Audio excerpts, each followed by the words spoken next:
we might as well bring up the Thatcher Demko setback as well, because from what we heard from Thatcher Demko just a couple days ago, that he was looking to back up against the Philadelphia Flyers.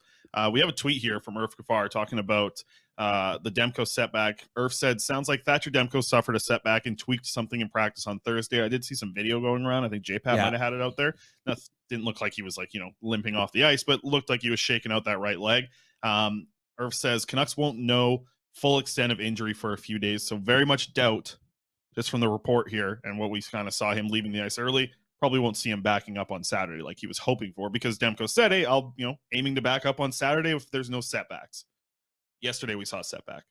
Yeah, it's too bad, because I know for some people it's like, oh, great, like he's going to be out longer, which means we're more likely to lose games. And it's like, yeah, that's a consequence. But for the Canucks, this is your franchise goalie, right? Yeah, anytime he's going through health issues and there's a setback here, especially in the middle of a season where he hasn't been able to find traction, and if this ends up being a year that's written off, it creates a lot more uncertainty around him as a player, especially because goaltenders are so fickle, right? There's only a handful that you can count on to be sort of consistently elite year after year.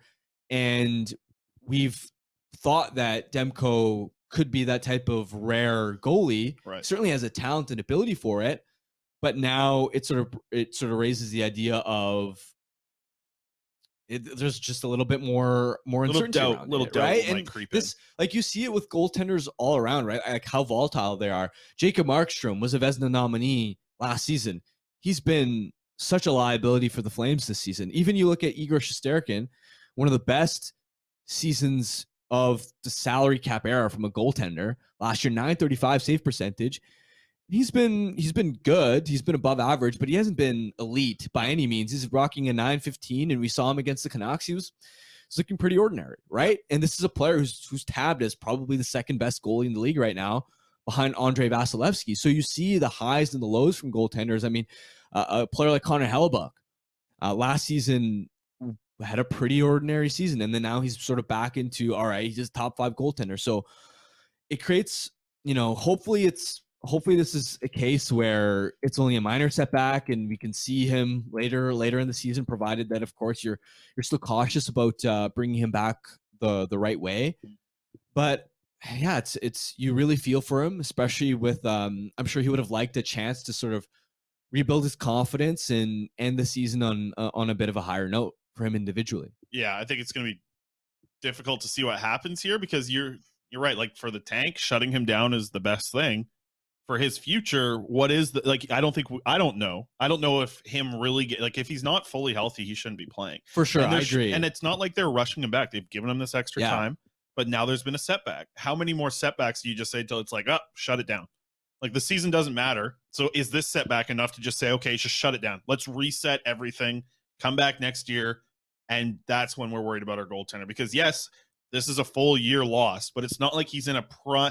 No, maybe he is. He is in a prime spot of developing as just being a consistent NHL starter day in, day out that you trust. And that's why I agree with you. I think the goaltending, not even market, just the goaltending world is so volatile, where it's hard to really understand how the stock is going. It's worse than crypto, watching these guys up and down. Like, I think the goalie market is everyone says goaltending is voodoo. Like, it feels like that. Oh yeah. With a lot of these goaltenders in this situation, and Demko maybe was building something before the injury, but it felt like this, I don't know. I look at this whole season, I don't think it's bad to just write it off. It's not. Yeah. I'm just more hoping that it's one of those things where it maybe tweaks something, but then the next day you feel better. Right. Okay. And, I just hope that it's not one of those injuries where, there is a significant setback just for his sake individually. But I agree with you overall that, look, if there's any level of uncertainty, if there's any doubt, these games don't matter, then absolutely shut him down.